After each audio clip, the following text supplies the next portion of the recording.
Baik, bismillahirrahmanirrahim. Assalamualaikum warahmatullahi wabarakatuh. Berjumpa kembali dengan saya Fitrianto di channel Pendidik Mahasiswa. Untuk pertemuan kali ini atau di video kali ini, melanjutkan apa yang pernah kita bahas di minggu yang lalu, di pertemuan ke-10 mengenai interaksi dunia internasional atau pembahasan lebih spesifiknya adalah perdagangan internasional, khususnya di pembahasan teori keunggulan mutlak atau absolute advantage dan teori keunggulan komparatif atau comparative advantage. Sebelum dua teori ini akan kita bahas dan perhitungannya akan kita latihan, akan kita bahas dulu apa sih yang mendahului dari kedua teori ini, yaitu adalah mengenai paham merkantilisme. Merkantilisme dapat dijelaskan atau dapat didefinisikan sebagai atau mempunyai pandangan bahwa perekonomian suatu negara akan makmur jika mampu menghasilkan atau memaksimalkan nilai surplus perdagangan di negara tersebut. Nilai surplus dari perdagangan di suatu negara mempunyai arti bahwa jika nilai ekspor lebih besar daripada impor. Bagaimana kalau sebalikannya? Apabila nilai impornya lebih tinggi atau lebih besar daripada nilai ekspornya, maka dapat dikatakan kondisi suatu negara tersebut dikatakan defisit. Lanjutnya terkait dengan paham merkantilisme, masalah-masalah terkait yang ada di paham merkantilisme adalah yang pertama, berpandangan bahwa paham ini kemakmuran suatu negara dapat diukur dengan banyaknya uang. Kalau paham merkantilisme di zaman dahulu, uang di sini dapat diartikan yaitu logam mulia berupa emas dan perak. Dapat disimpulkan bahwasanya suatu negara apabila mempunyai emas ataupun perak ataupun logam mulia yang lain, ini menjadi indikator dari kemakmuran suatu negara. Sehingga nilai surplus perdagangan harus disimpan emas peraknya dalam bentuk logam mulia. Merkantilisme atau yang kedua menganjurkan kebijakan dagang kontroversi. Kebijakan dagang yang kontroversi ini adalah salah satunya dengan cara memberlakukan perlindungan perdagangan yang ada di dalam negeri dengan cara proteksi yang sangat ketat dan pemberian hak monopoli kepada produsen domestik. Salah satu hal ataupun contoh dari proteksi suatu negara terkait dengan menghalangi barang masuk dari negara lain ke suatu negara adalah dengan menaikkan pajak, kemudian tarif, kemudian dan biaya-biaya yang lainnya, sehingga barang yang dijual di dalam negeri, barang dari luar negeri tersebut, harapannya akan lebih mahal sehingga dapat melindungi pedagang yang ada di dalam negeri. Kalau harga mahal barang dari luar negeri dengan kualitas yang sama, maka secara normalnya si konsumen atau masyarakat akan memilih harga yang lebih murah. Nah, ini adalah yang dimaksud dengan cara proteksi ketat. Tujuannya adalah membatasi bahkan men-stop aliran dari barang-barang dari luar negeri atau aliran impor. Konsep merkantilisme banyak digunakan di negara-negara kapitalis, misalnya negara-negara Eropa, negara Amerika, yang saat ini mempunyai paham ekonomi liberal. Merkantilisme baru atau neo-merkantilisme dengan ciri utama adalah pemeliharaan surplus perdagangan dengan cara proteksi atau membatasi kegiatan impor, membatasi pembelian barang dari luar negeri. Sehingga dapat dikatakan ya, apabila nilai impornya lebih sedikit daripada ekspor, akan terjadi surplus. Ini adalah pesan yang ingin disampaikan oleh kaum atau golongan yang mendukung paham merkantilisme. Lalu bagaimana kelanjutannya setelah perkembangan zaman? Ya, paham merkantilisme ini setelah mengalami perkembangan zaman dapat dikritik atau dikritik oleh bapak ekonomi dunia saat ini yang dikenal dengan Adam Smith, mengkritik paham merkantilisme atau golongan-golongan terdahulunya sebelum beliau.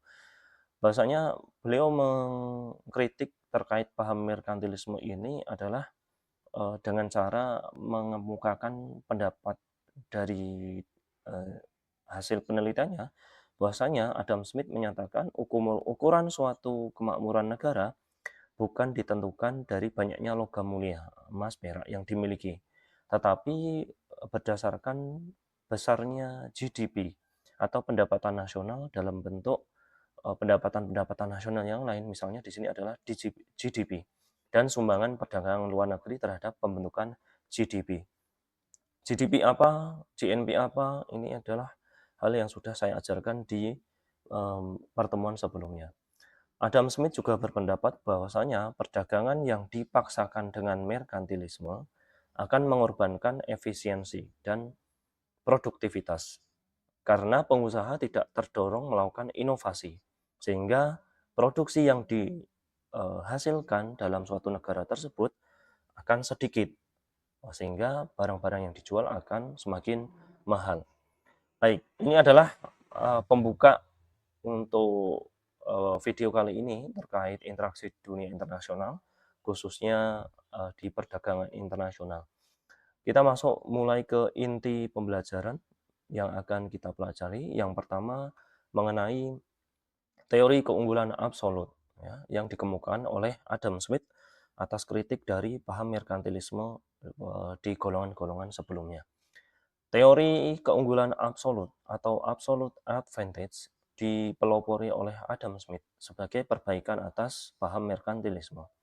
Pandangan Adam Smith dalam teori ini adalah yang pertama menyatakan bahwa tadi sudah sempat saya singgung di slide sebelumnya, kemakmuran suatu negara ditentukan oleh besarnya GDP. Kemudian yang kedua, campur tangan pemerintah harus dikurangi sehingga tercipta perdagangan yang bebas atau free trade. Sehingga pemahaman Adam Smith ini banyak diadopsi oleh negara-negara liberal atau negara kapitalis. Ya, kita tahu bahwasanya saat ini negara Amerika, negara Eropa Barat, dan Eropa Utara rata-rata menganut paham yang dikemukakan oleh Adam Smith ini, yaitu perdagangan bebas salah satunya, yang mana memberikan kebebasan pada pihak swasta untuk melakukan perdagangan sebebas-bebasnya dan pemerintah dibatasi atau bahkan mungkin tidak boleh campur tangan. Free trade akan menimbulkan persaingan yang semakin ketat dan mendorong negara untuk berspesialisasi dan pembagian kerja internasional berdasarkan keunggulan mutlak atau absolute advantage. Spesialisasi dan pembagian kerja atau division of labor akan menaikkan tingkat produktivitas dan efisiensi dari suatu negara tersebut. Sehingga ketika produktivitas dan efisiensi naik, akan mendorong tingkat GDP suatu negara tersebut juga akan semakin naik. Untuk memahami dari teori keunggulan mutlak yang dicetuskan oleh Adam Smith ini, perlu kita asumsikan bahwasanya harus ada batas-batasannya ketika kita mempelajari teori keunggulan mutlak. Ada 4 poin penting yang perlu dipahami sebelum kita mempelajari atau saya ilustrasikan contoh soal dari teori keunggulan mutlak ini. Yang pertama, perdagangan hanya terdiri dari 2 negara. Jadi dimisalkan hanya 2 negara saja, misalnya negara A dengan negara B. Yang kedua, komoditas yang diproduksi dari suatu negara yang berdagang tersebut hanya 2 jenis. Misalnya negara A memproduksi beras, negara B memproduksi elektronik. Nah, ini yang disebut dengan yang dimaknai komoditas hanya diproduksi 2 jenis untuk memahami teori ini. Yang ketiga, biaya produksi hanya biaya tenaga kerja. Jadi diasumsikan biaya-biaya yang lain selain tenaga kerja dianggap tidak ada atau tidak berubah atau tetap. Kemudian yang terakhir adalah biaya transportasi diabaikan. Jadi biaya transportasi ini kan ibaratnya selain biaya tenaga kerja. Ya, saya ulangi untuk memahami teori keunggulan mutlak Adam Smith ini, yang harus dipahami adalah dimisalkan hanya 2 negara, dimisalkan juga hanya 2 jenis barang, dimisalkan juga produksi hanya biayanya yang dikeluarkan hanya biaya tenaga kerja. Saya contohkan ilustrasi dari teori keunggulan mutlak dari Adam Smith ini. Misalnya saya contohkan adalah Indonesia dengan Jepang. Ya, Indonesia adalah negara agraris, Jepang adalah negara eh, industri, sehingga masing-masing negara mempunyai kelebihan masing-masing. Sebelum saya contohkan, ya, saya ingin mempersempit lagi atau mengerucutkan terkait dengan teori keunggulan mutlak Adam Smith ini. Nah, intinya adalah ada 2 dari teori keunggulan mutlak ini. Yang pertama, spesialisasi internasional dan efisiensi produksi. Dengan spesialisasi, suatu negara akan mengkhususkan untuk memproduksi barang yang punya keuntungan. Suatu negara akan mengimpor barang jika diproduksi sendiri tidak akan efisien atau bahkan biayanya lebih besar atau lebih tinggi. Keunggulan mutlak diperoleh jika suatu negara mengadakan spesialisasi dalam produksi barang. Misalnya, ya, untuk yang garis merah, suatu negara akan mengimpor barang yang bila diproduksi sendiri tidak efisien atau kurang menguntungkan atau biayanya lebih mahal. Kita tahu bahwasanya Indonesia adalah negara agraris. Nah, produk utama yang dihasilkan dari negara agraris adalah produk pertanian, perkebunan, perikanan, dan seterusnya. Yang menjadi pertanyaan, apakah Indonesia tidak bisa memproduksi barang elektronik, Pak? Ya, atau barang-barang otomotif? Jawabannya bisa. Ya. Namun kita lihat dulu dari produksi pertanian, elektronik, otomotif, ya, Indonesia kita tahu sendiri bahwasanya SDM-nya masih belum tinggi atau kualitasnya masih menengah ke bawah. Sehingga untuk memproduksi barang elektronik, barang industri akan memerlukan biaya yang tinggi atau bahkan membutuhkan tenaga kerja yang banyak. Jika dibandingkan dengan barang pertanian, Indonesia bisa memproduksinya bisa dikatakan melimpah atau dapat dikatakan pula biayanya lebih rendah dibandingkan jika memproduksi otomotif atau barang industri. Berarti Indonesia harus berspesialisasi di produk pertanian saja, karena jika memproduksi elektronik atau industri biayanya lebih mahal. Nah, ini adalah pesan yang pertama terkait spesialisasi internasional. Yang kedua adalah division of labor, pembagian tenaga kerja internasional. Dengan pembagian kerja, suatu negara telah memilih jenis barang yang diproduksi dengan biaya lebih murah dibandingkan dengan negara lain. Ya. Dengan demikian, dalam mengadakan perdagangan dengan negara lain, negara tersebut mendapat keuntungan mutlak atau keunggulan mutlak. Ada kaitannya dengan poin yang pertama, tadi sudah sempat saya jelaskan. Indonesia, negara agraris, memproduksi pertanian biayanya lebih murah. Bisa memproduksi elektronik, otomotif, tapi biayanya mungkin lebih tinggi atau membutuhkan tenaga kerja yang banyak. Sedangkan kita bandingkan dengan negara Jepang adalah negara maju, negara industri yang membutuhkan bukan membutuhkan ya, apabila membuat barang elektronik, barang industri, biayanya lebih rendah ya, atau lebih murah.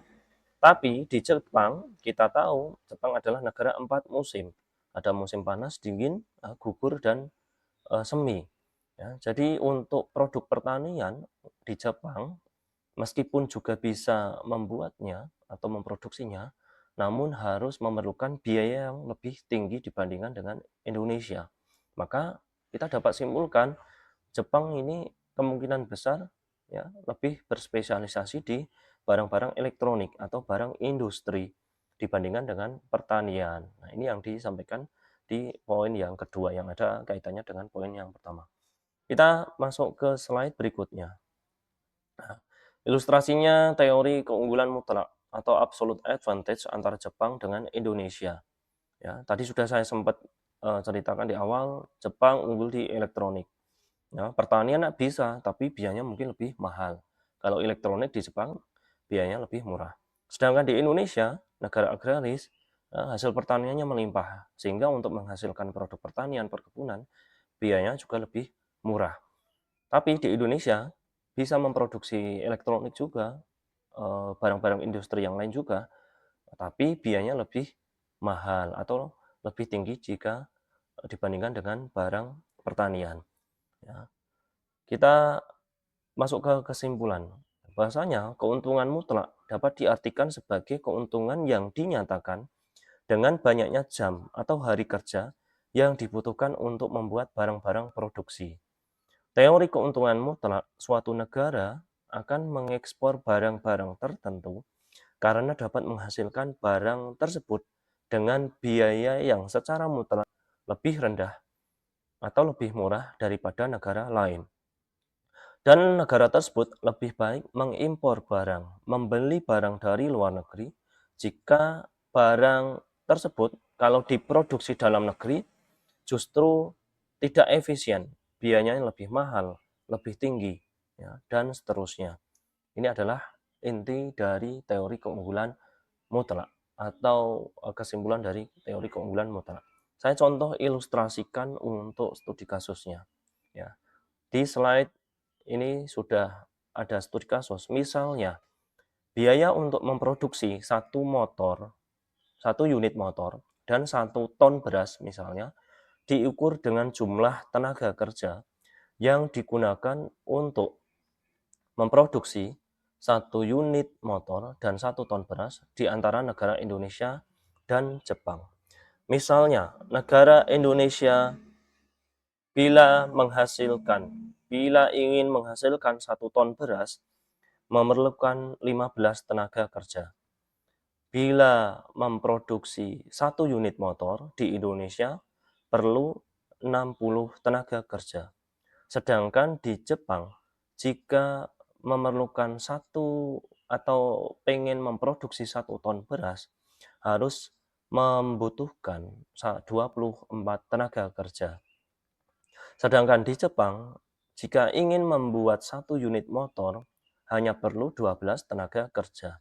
Dimisalkan jumlah tenaga kerja baik Indonesia dan Jepang masing-masing adalah 1.200, kombinasi output yang dihasilkan dari 1.200 tenaga kerja ini berapa untuk menghasilkan beras dan motor masing-masing negara. Kita lihat di Indonesia. Indonesia tadi kalau ingin membuat 1 ton beras perlu 15 orang. Jumlah tenaga kerjanya tadi adalah 1.200. Nah, jadi Indonesia apabila menggunakan 1.200 tenaga kerja untuk membuat untuk membuat beras, ya, dengan rincian 1 tonnya adalah perlu 15 tenaga kerja, maka dapat menghasilkan 80 ton beras. Caranya bagaimana, Pak? Caranya adalah 1.200 dibagi 15, maka Indonesia dapat menghasilkan 80 ton. Kemudian untuk motornya, ya, tenaga kerjanya sama 1.200. Ya, 1.200 dibagi Indonesia untuk memerlukan 1 unit motor perlu 60 tenaga kerja. 1.200 dibagi 60 sama dengan 20 unit motor. Nah, Indonesia bisa menghasilkan 80 ton dan 20 unit motor. Kemudian kita lihat di negara Jepang. Negara Jepang tadi kalau ingin menghasilkan 1 ton beras perlu 24 orang. Ya. Jumlah tenaga kerjanya tadi 1.200. Berarti Jepang dapat menghasilkan berapa ton beras? Ya, 1.200 dibagi 24 sama dengan 50 ton beras. Kemudian untuk motor di Jepang, 1 unit motor di Jepang hanya perlu 12 orang.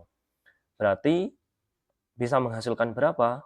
Ya, 1.200 dibagi 12 sama dengan 100 unit motor. Ya. Untuk kombinasi outputnya, kita dapat lihat antara Indonesia dan Jepang. Dari sisi beras, beras Indonesia dapat menghasilkan 80 ton, Jepang hanya 50 ton.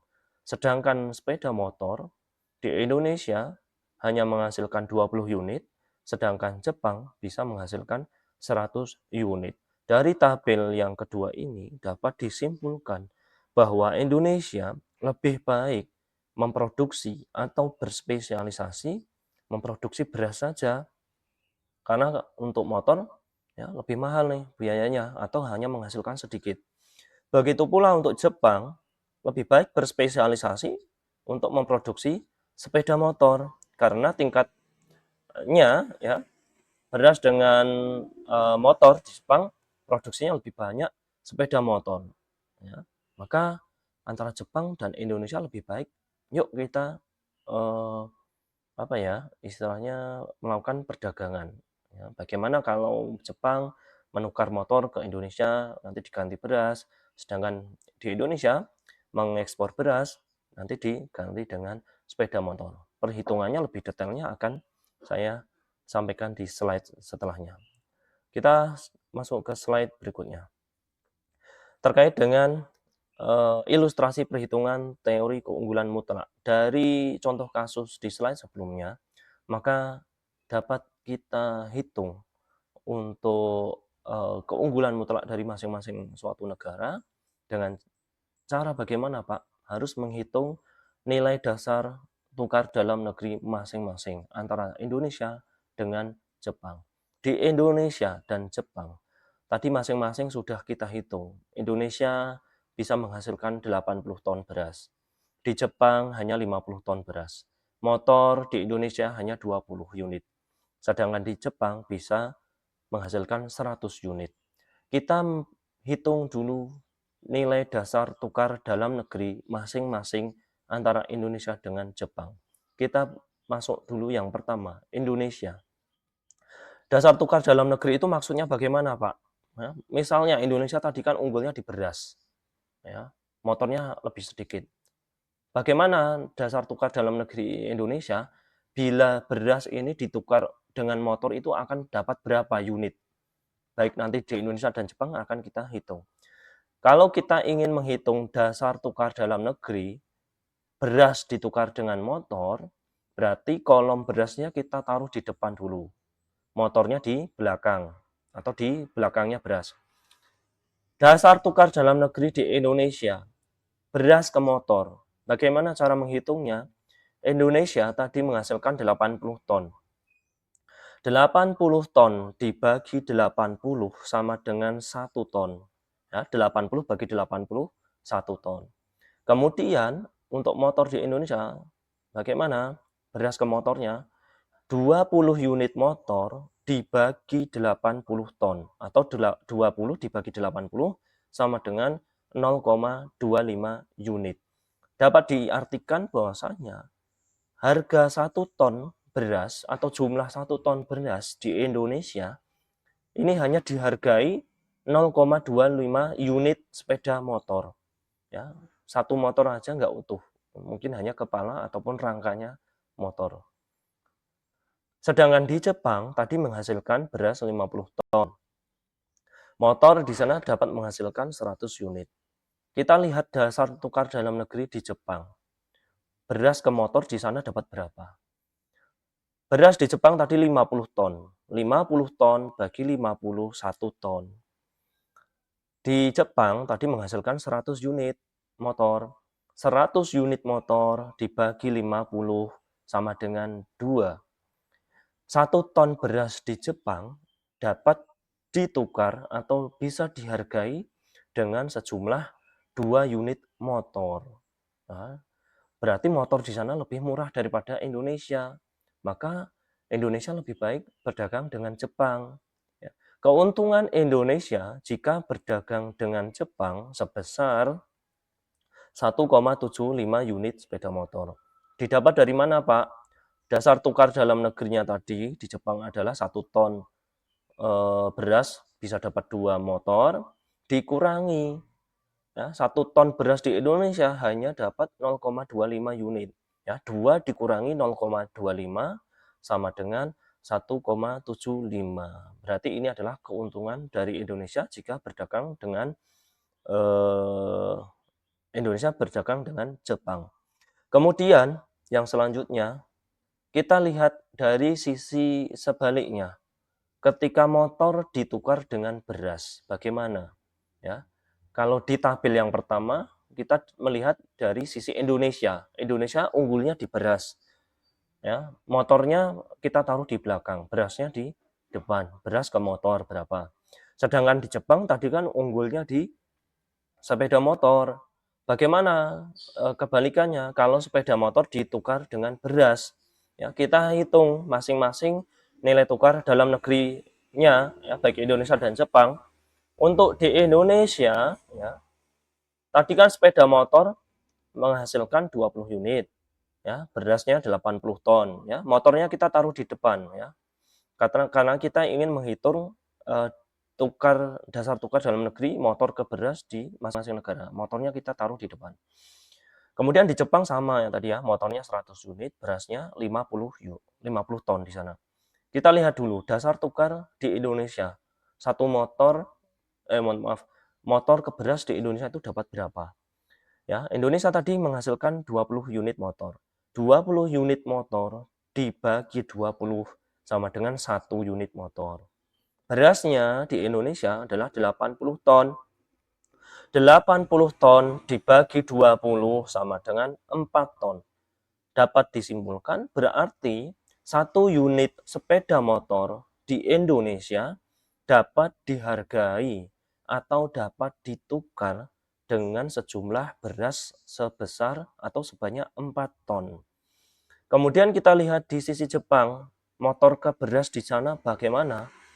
Jepang tadi menghasilkan 100 unit motor, berasnya hanya 50 ton. Dasar tukar dalam negeri Jepang bagaimana? 100 unit motor dibagi 100 sama dengan 1 unit. 50 ton beras dibagi 100 sama dengan 0,5 atau setengah ton. Dasar tukar dalam negeri di Jepang, motor ke beras dapat disimpulkan 1 unit sepeda motor di Jepang hanya dapat atau hanya bisa ditukar beras sejumlah atau sebanyak setengah ton atau 0,5 ton. Ya, 1 unit motor di sana hanya dapat setengah ton beras atau 500 kilogram kan, kalau kita jadikan kilogram.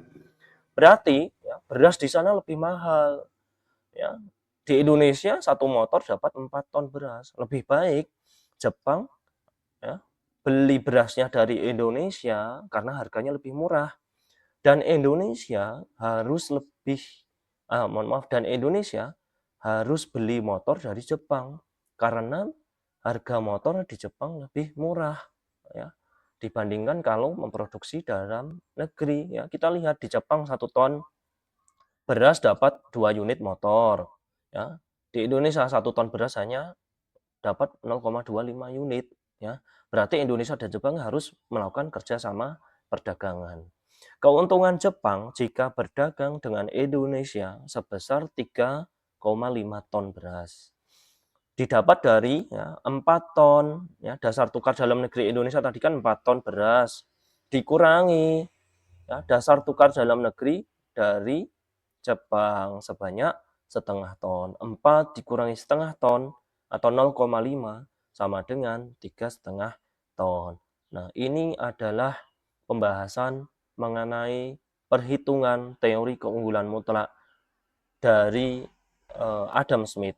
Untuk teori keunggulan komparatif yang dikemukakan atau dicetuskan oleh David Ricardo akan saya sampaikan di video berikutnya atau setelah video ini. Terima kasih atas perhatiannya. Semoga teman-teman bisa mengerjakan apabila nanti ada soal ujian semester di akhir semester nanti bisa mengerjakan dengan baik dan benar. Terima kasih atas perhatiannya. Kita jumpa di video selanjutnya dengan pembahasan teori keunggulan komparatif atau comparative advantage. Assalamualaikum warahmatullahi wabarakatuh.